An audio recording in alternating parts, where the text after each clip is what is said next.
বন্ধুরা, তোমাদেরকে বলেছিলাম গঙ্গার ধারে বেড়াতে যাওয়ার ভিডিওটা বড় হওয়ার কারণে বাকি ভিডিওটা পরবর্তী পাতে দেখাবো। এটা হলো সেই পরবর্তী পাত। দেখো গঙ্গার ঘাটটা কি সুন্দর। এই দেখো গঙ্গার পাড়ে সুন্দর কাশ ফুল হয়েছে। তাই আমি আর আবুজি কাশ ফুলের পাশে দাঁড়িয়ে ফটো তুলে নিলাম। আর আমি যে হাত ধরে একটু ঘুরলাম, তারপরে রেলিংটা ধরে একটু দাঁড়ালাম, তারপরেই দেখলাম একটা তলার কতগুলো লোককে চাপিয়ে গঙ্গায় ঘুরে বেড়াচ্ছে। দেখতে হেভি লাগছিল। আমার একটু চাপতে মন চাচ্ছিল, কিন্তু আমি চাপতে পারলাম না।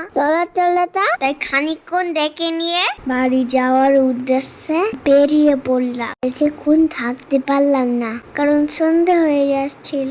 ওকে বন্ধুরা, এবার বাড়ি যেতে হবে। টাটা, আবার পরে ভিডিও দেখা হবে।